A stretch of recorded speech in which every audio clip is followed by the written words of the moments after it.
Bernie Sanders supporters already crying foul, fearing that a repeat of what happened to their candidate in 2016, saying the DNC and mainstream media are colluding against the American people by giving former Vice President Joe Biden more attention than Bernie after Biden's surge in the polls. Joining us now, Media Research Center Vice President Dan Gainor. So, Dan, do the Bernie supporters have a point? Well, no, not really. Basically, Bernie was the flavor of the month last election. They really loved him then. But this time, the polling goes against him. And so the 2-to-1, 2.5-to-1 coverage that Biden's getting over Bernie, that's kind of reflective of the poll numbers. The problem Bernie's got is that people are to the left of him this time, and he's not far enough left.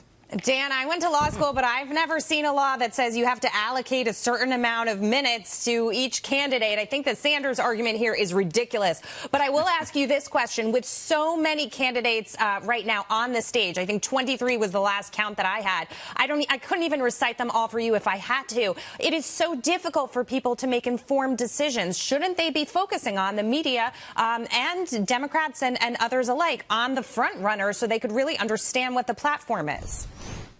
Well, they have plenty of time to focus on everybody. I mean, look, the first Democrat debate's not for 3 more weeks. The first vote is not for 8 more months. Theoretically, they would be trying to do a little bit more detail. They're all getting tons of love from the press. The problem is Bernie's just not getting the attention or really the support he got last time.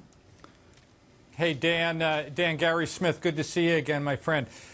Question. I think you hit on the important topic that Sanders is not the flavor of the month. That's how the media works. You know it. Whatever's going to sell headlines. My concern, if I was on the left, would be that it doesn't seem like any of these 35 or 40 candidates is the flavor of the month ever again. They're just a buzzless crew out there. Do you see any one of these people capturing any kind of attention that Trump draws? Well, no, that's the problem. They're very divided. The activists want somebody other than Biden. They don't want an old white guy. The core voters want Biden right now, but that can change, between now and start voting. So they're in a bind because they all want to stop Trump, but they all got to tear each other apart to get there. Well, if I could just be pro-media here for a moment. Dan, there's a nuance to what you said, that the media follows the polls. I would say the polls are a proxy for what people are interested in, and that's what the media follows. And, Gary, just to correct you, we don't sell headlines. We typically sell advertising or subscriptions with headlines. I just wanted to make sure you were clear on that. Okay. What I would say, I mean, that sounds great and all, but the media certainly do influence who gets appearance. That's why basically an obscure mayor is getting tons of attention because the media like Buttigieg. Dan Jonas I don't agree with that at all, but that's okay. No, I mean, Gary's right. It's Baskin-Robbins with 31 flavors of vanilla. But how do you actually get, I would say Beto O'Rourke's supporters could make this case even stronger than this guy selling this old millionaires and billionaires on Wall Street story who's been selling for a long time. But even Elizabeth Warren actually has ideas she's throwing out there, and she doesn't get a whole lot of attention.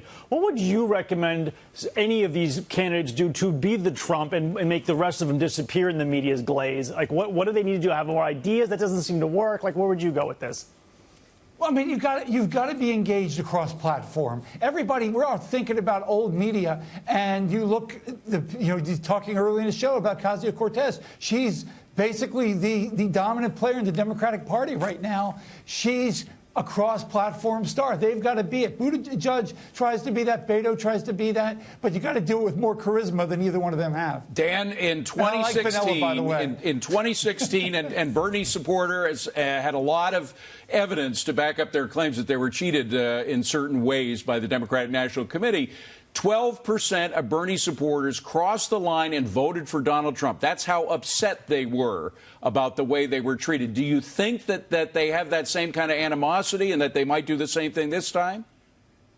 Oh, I think there's definitely a problem there because they resent built in from last time. So you might even have more of them willing to cross. Or the biggest threat for Democrats is just people stay home. If they can't get the activists engaged, or you can't get the traditional voters engaged, or the Bernie people, they've got a weird combo here to build. Well, it's a lot of fun to cover, and you're going to have a lot of work over the next 19 months. Thanks for coming in, Dan. Good to see you.